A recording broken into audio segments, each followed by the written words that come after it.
देखिए दरोगा का मेंस का जो एग्जाम हुआ था 27 मई को, उसी को लेकर के एक न्यूज है। न्यूज क्या है देखिए, हम लोग बारीकी से इसको देखते हैं।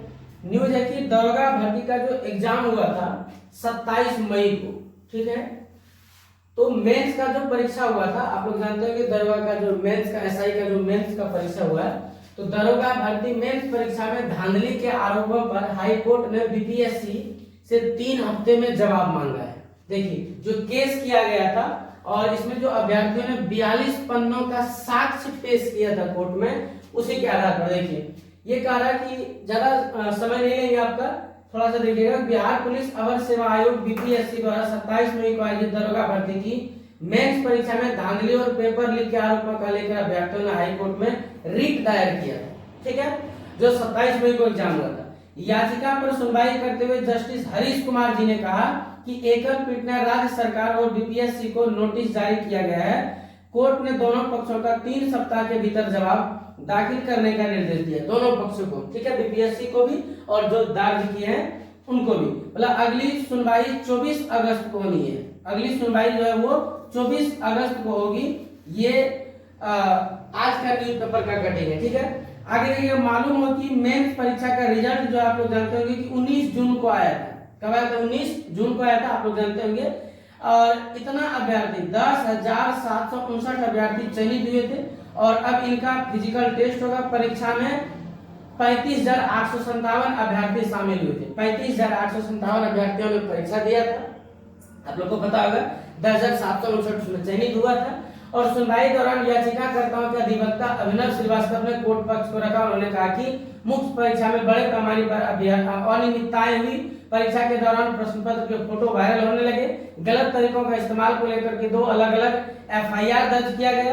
इन्होंने दलील की कि यह पूरी प्रक्रिया का सिस्टमैटिक फेलियर है, इसमें इसलिए इसमें अदालत का हस्तक्षेप जरूरी है, ठीक है। आगे देखिए मुख्य चीज क्या है, तो आयोग ने कहा कि कदाचार मुक्त हुआ है परीक्षा। आयोग ने, बीपीएससी ने कहा कि इसमें कुछ धांधली वगैरह नहीं हुआ, लेकिन 3 जून 2026 को, ये समझिएगा, तो आयोग ने प्रेस विज्ञप्ति जारी किया और करके परीक्षा को पूरी तरह स्वच्छ और कदाचार मुक्त बताया था।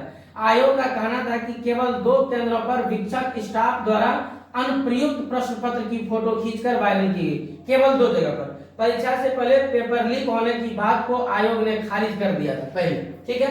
लेकिन अब देखिए, अभ्यर्थियों ने ईओयू को सौंपे थे 42 पन्नों के साथ। अभ्यर्थियों ने पटना में 8 जून को प्रदर्शन भी किया था। इसके बाद अभ्यर्थी अपराध इकाई को ज्ञापन सौंपा था। अभ्यर्थियों का आरोप है कि वायरल तस्वीर में खाली ओएमआर सीट दिख रही है। तस्वीर से स्पष्ट होता है कि वो परीक्षा हॉल से बाहर खींची गई है। वो जो वायरल फोटो हुआ था, ठीक है, उसके आधार पर अभ्यर्थियों ने आरोप लगाया कि अगर परीक्षा के बाद फोटो खींचा जाता तो उसमें केंद्रक का साइन वगैरह भी होता। इसलिए ये अनुमान नहीं, ये साफ साफ है कि जाहिर है कि ये भाई पहले का वायरल फोटो, मतलब पहले खींच करके भेज दिया गया। ये हॉल का तो फोटो नहीं लगा है। देखिए, मतलब प्रश्न पत्र परीक्षा शुरू होने के तुरंत बाद या उससे पहले ही बाहर आ गया था। परीक्षा रद्द करने या एसआईटी की जांच का मांग करके हजारों अभ्यर्थियों की निगाहें अब 24 अगस्त की सुनवाई पर टिकी हुई है। ये है, देखिए आगे देखिएगा, ये जो था पूर्णिया में भिक्षक पर एफआईआर, गया जी में वॉकी टॉकी गैंग पकड़ा गया। ये सारा चीज जो है इसी मामला को लेकर के है, ठीक है। तो आप लोगों को समझ में आ गया होगा कि ये कैसे कैसे हो जाता है, फर्जी वाला पता नहीं है भाई। अब देखते हैं हम लोग कि 24 अगस्त को इस पर क्या सरकार का निर्णय आता है या हाई कोर्ट का क्या फैसला आता है। अब आगे हम लोगों को इंतजार रहेगा 24 अगस्त का, जो भी हो।